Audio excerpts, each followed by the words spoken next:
adlaw kanaton tanan. This is John Gisnel Babayap.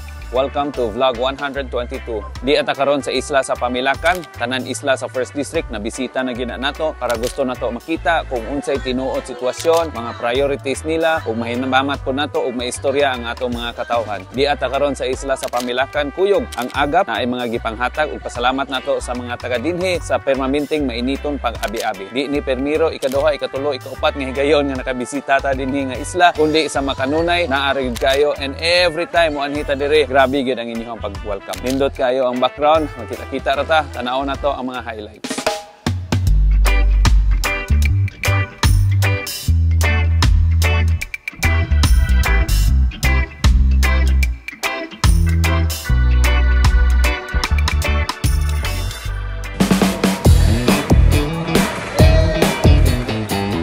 Diya karon sa Talokto Elementary School, kuyog ni Jane Yap kay nag-turnover sa ato ang bag-o nga covered court dinhi sa Talokto Elementary School. Hindot kayo, after ani, diretso ta sa buoy.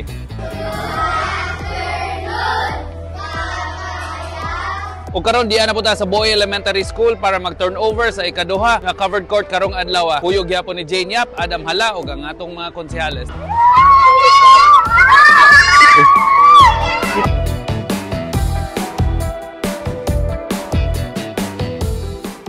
Slowly.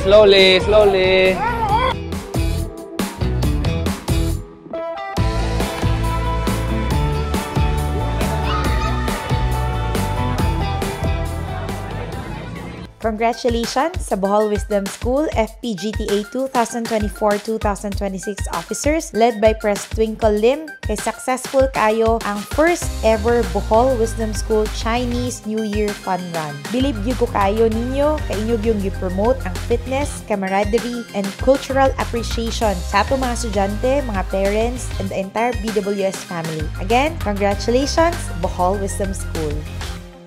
Gisuportahan nato ang Tagbilaran City Schools Inter-Alumni Basketball League ug Season 2 na nila karong tuiga. Excited ko kayo para sa ato mga players. Rest assured, basta youth and sports development, magpaluyog yun si Jane Yap, Babayap, and Adam Hala.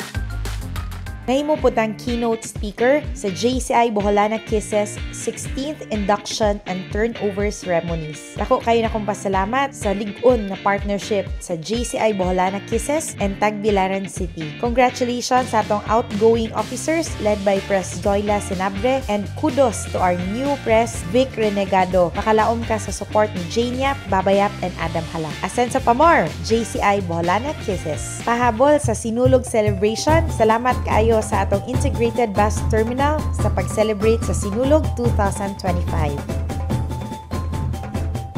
Nag-turnover ta og mga pintal para sa bag-ong Barangay Dao, stage ug covered court.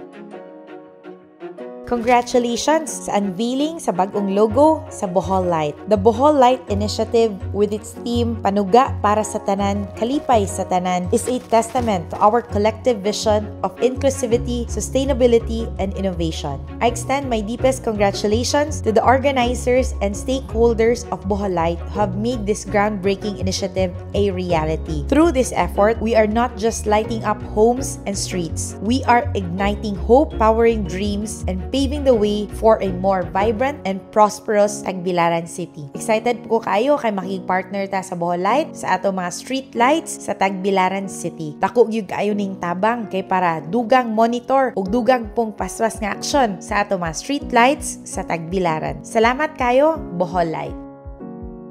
Congratulations sa bag-ong business establishment nga gaabri na pod sa Tagbilaran, ang New TP Printing House na makit-an sa Remolador Street, Poblacion 2. Og diri kutob ang atong vlog, Asenso pa more, Tagbilaran City. Amping kapunay!